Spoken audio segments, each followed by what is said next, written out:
뉴스리포트입니다. 요즘 같은 연말이면 우리 사회 소외이웃을 위한 기부 활동이나 모금 캠페인이 활발하게 전개되는데요. 하지만 온정의 손길이 몰리던 지난해와는 달리 올해는 분위기가 많이 다르다고 합니다.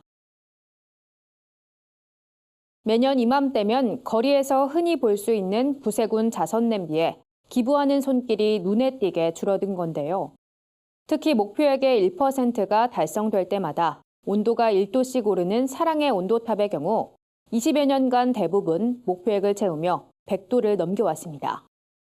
설립 첫 해인 2000년과 모금의 비리 사건이 터진 2010년. 단 2차례만 목표액 달성에 실패했는데요. 하지만 올해엔 사랑의 온도탑 모금 현황도 좋지 않습니다. 기부금이 목표치에 크게 미치지 못하면서 우려의 목소리가 속속 들려오고 있는데요. 얼어붙은 기부 문화, 왜 시민들은 선뜻 나눔에 동참하지 못하는 걸까요? 자세한 내용 오현근 기자가 취재했습니다.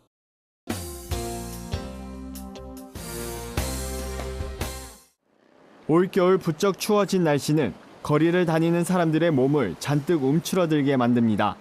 거기다 연말연시 거리를 장식하는 모금함에도 기부의 손길이 끊기면서 추위를 더욱 실감하게 합니다. 약 20여 년 전 우리나라에 처음 도입된 사랑의 온도탑은 올해 4,105억 원을 목표로 서울 광화문을 비롯해 전국시도 17곳에 세워졌습니다. 목표치의 1%가 모이면 1도씩 올라가는 식인데 최근 몇 년째 더딘 속도를 내고 있습니다.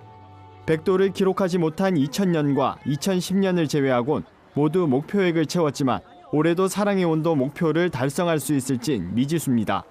구세군도 상황은 마찬가지입니다. 33년째 광화문 지하철역에서 구세군 활동을 해온 김윤근 씨는 올해 특히 사람들의 기부가 많이 줄었다고 말합니다. 일단 오고 가시는 분들의 표정이 많이 위축이 되어 있는 것 같은 느낌을 받고 있습니다. 최소한 20-30% 이상은 줄은 것 같고요. 크리스마스 이브 오늘 같은 날은 이게 자선 냄비 통이 차고 넘칠 정도였는데 전혀 그렇지가 않은 것 같아요. 기부가 줄어든 현상은 불경기가 계속돼 삶의 여건이 녹록지 않은 것이 가장 큰 원인으로 꼽힙니다. 한편으론 기부금 횡령 사건 등으로 기부금 사용에 대한 국민적 신뢰를 잃은 것도 상당한 부분을 차지하는 것으로 분석됩니다. 시민들의 생각을 들어봤습니다.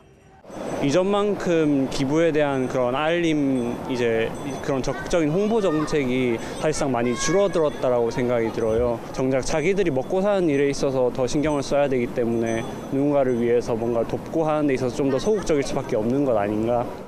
내가 기부한 그런 금액이 과연 본질적으로 잘 쓰여지는지, 혹시 그 과정에서 다른 곳으로 혹시 들어가진 않는지 그런 의심 같은 것도 조금 있지 않나. 그러니까 뭔가 그렇게 투명하게 결과적으로 볼 수 없으니까. 전문가들은 기부자의 알 권리를 강화해야 한다고 지적하고 있습니다. 예컨대 이영학 사건은 개인 성금이 기부단체 불신으로 이어진 것처럼 단체 스스로 기부금 사용처를 적극적으로 알려야 한다는 겁니다. 사랑의 온도탑은 현재 38.4도를 기록하고 있습니다. 약 1,576억 원가량이 모금된 건데 이는 지난해 같은 기간의 80%를 조금 넘긴 수치입니다. 목표에까지는 아직 갈 길이 멀지만 관계자들은 이웃사랑을 위한 더 많은 온정을 당부하고 있습니다. 구티비 뉴스 오현근입니다.